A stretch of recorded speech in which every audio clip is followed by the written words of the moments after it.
Les residències creatives són espais que acullen artistes de totes les disciplines perquè puguin desenvolupar el seu projecte creatiu, ja sigui en l'àmbit de la música, de les arts visuals o de la literatura, i que es situen en llocs emblemàtics per tal que puguin desplegar la seva creativitat en les millors condicions.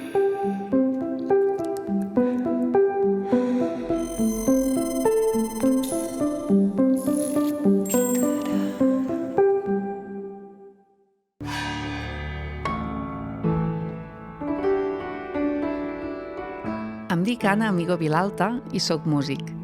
Els meus instruments són la veu i l'arpa.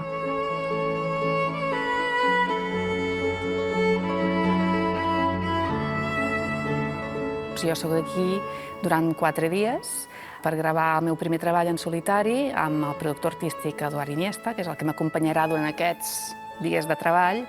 Llavors, clar, hem hagut per instal·lar-nos, hem portat les coses, hem vingut a primera hora del matí, ara hem fet les proves de so, posar els micros, triar una mica com volem que soni l'instrument, perquè no és un instrument que sigui fàcil de sonoritzar. Tampoc no me'ls miro molt, és més per mirar al principi, per recordar, sí, aquesta és aquesta, que he de fer així, no?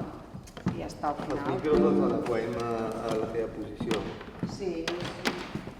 Sí, està bé la catifa, perquè evitarem molt bé. Sí. Podem comentar, és veritat, podem comentar. En el meu cas vaig venir per primera vegada el 2017. Jo soc de l'Espluga de Francolí, ja veus que no estic molt lluny, dius, i per què vas al Cubell i quedes a dormir i treballar? Bé, doncs per tancat i per poder anar a fons amb el que estiguis fent. I bé, jo sempre és un punt de referència perquè a vegades pensem que no hi ha llocs fora de Barcelona, territori, i, de fet, aquest és un lloc puntal. Llavors, per mi no té sentit anar-me'n als Pirineus, per molt macos que siguin, si al costat de casa hi ha un lloc així.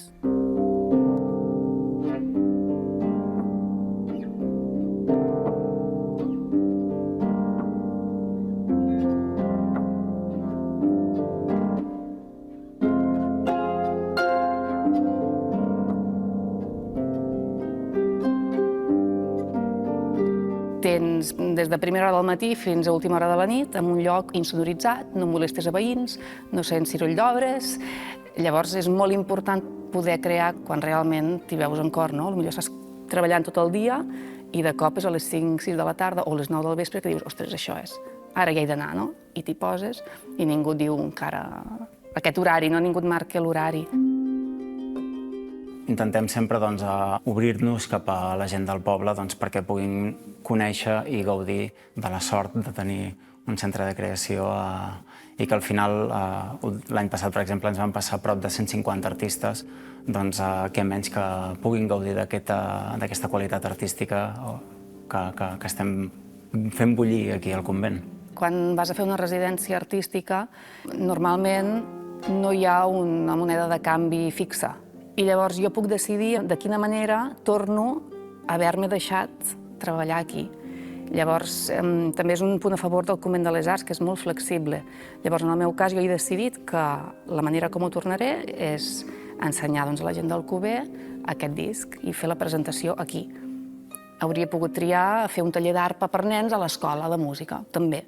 O sigui, jo decideixo en quina part puc contribuir a la societat del Cuber, perquè és propietat del Cuber, això, i llavors que tingui un impacte social. En el meu cas, serà el que et comento del concert.